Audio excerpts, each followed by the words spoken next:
rise. RTC Branch 16 are now in session. People of the Philippines versus Jose Gabriel Menganilla and King Ruben Sabondo alleged rape with homicide. For the trial, all rise.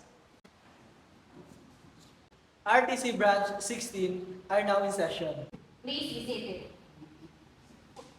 Case number 1. People of the Philippines versus Jose Gabriel Menganilla and King Ruben Sabondo allege rape with homicide. Prosecutors ready? Yes, Your Honor. Defense ready? Yes, Your Honor. You may now begin the prosecution. Thank you, Your Honor. So we have here today the expert witness, the forensic chemist, to testify with regards to the collected evidence gathered from the crime scene. Proceed. Forensic chemist, we will invite you to come in and give your testimonies.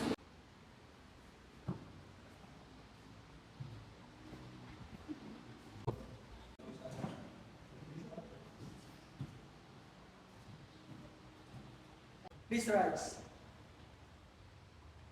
Please raise your right hand and state after me. I state your name.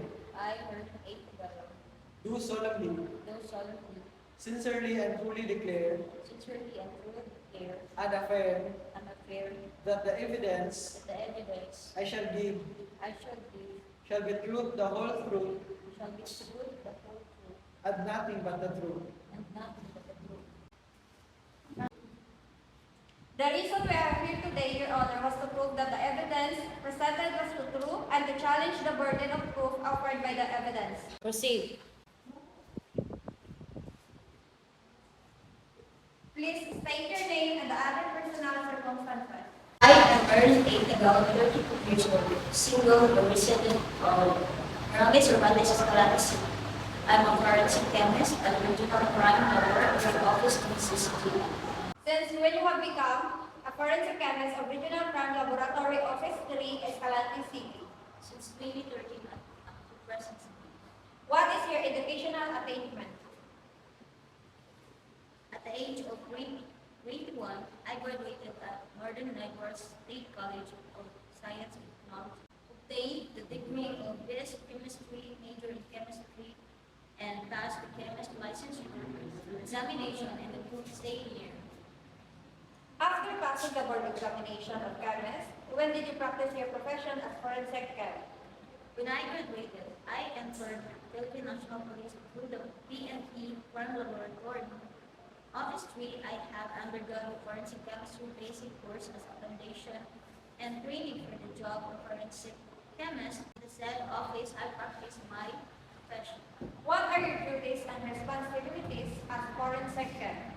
As a forensic chemist, one of my major responsibilities is to conduct one qualitative examination for the determination of the presence of semen. How many semen examination procedures have you conducted from the time that you became a forensic chemist of the Regional Crime Laboratory Office 3? Since 2013, more than 20 cases now. How many of these cases have you appeared before the court to testify? Almost all of the cases now. While you were at the Regional Crime Laboratory Office 3, what happened if there is any? So I remember our duty receiving cleared at the same time, PSG, Moonjade Asugurado, and Scott Layson turned over me to request for a laboratory examination from CCG2. So including a request for semen to be conducted and suspected above mentioned. What is the name of the suspect in the request of laboratory examination? Jose Gabriel Menganilla and King Ruben Sabondo. What did you do after receiving the said documents? I recorded the same on the examiner's logbook. I signed in the chain of the custody form as well as the stamp receipt at the request for the laboratory examination as proof of turnover to me by receiving clerk. Then I immediately proceeded the examination form. And what did you do next? A qualitative examination was conducted, ma'am. I utilized a microscopic examination to determine the presence of semen extracted from the body of the victim, Ms. Kayla Lata. What markings did you place on the cast you have taken on the suspect? I put A1 on the specimen with marking MGSA with the signature and A2 on the specimen with marking MGSA2 with signature. After the examination was conducted, what did you do next? I reduced the result of my examination into writing them. Thereafter, I issued the RCN F12172022. If you will be shown to the said 2 DNA result with MGSA1 with signature and MGSA2 which you mark with A1 and you will be able to identify the same. Yes, ma'am, I have my own personal markings, ma'am. If you will be shown the same request for laboratory examination, will you able to identify the same? Yes, ma'am. I am showing you the request for laboratory examination. How is this related to the request for laboratory examination which you mentioned? This is the same document I mentioned, ma'am. Your Honor, the witness just identified a request for laboratory examination.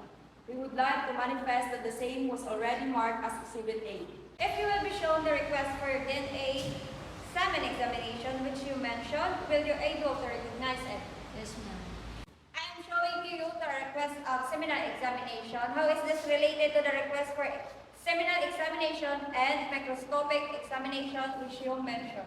This is the same document which I mentioned, ma'am. Your Honor, the witness just identified a seminal examination and the microscopic examination. We would like to manifest that the same was already marked as Exhibit B. If you will be shown the said chain of custody from which you mentioned, will you able to recognize it? Yes, ma'am. I am showing you the chain of custody form. How is this related to the chain of custody form which you mentioned? This is the same document which I mentioned. Your Honor, we would like to manifest that the RCN F0502-2023 was already marked as Exhibit D. What happened to the seminal stain and the underwear of the victim and the reduced result in writing is RCN F0501223. I examined the same and the examination yield positive for the presence of semen, and I reduced the result in writing which is RCN F121722. What do you warrant from the copies of the documents which you identified and attached in his affidavit? I warrant that the copy or reproduction of the documents attached to this affidavit is a faithful reproduction of the original documents.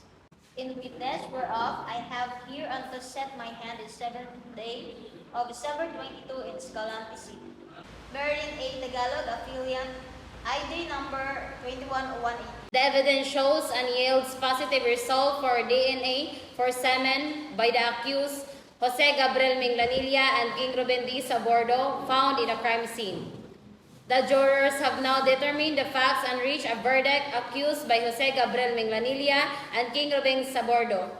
You are guilty for the crime rape with homicide. You are now sentenced of reclusion perpetua, which will you serve for 30 to 40 years and 1 day to death in prison. Thank you, jury, for your service today. The case dismissed.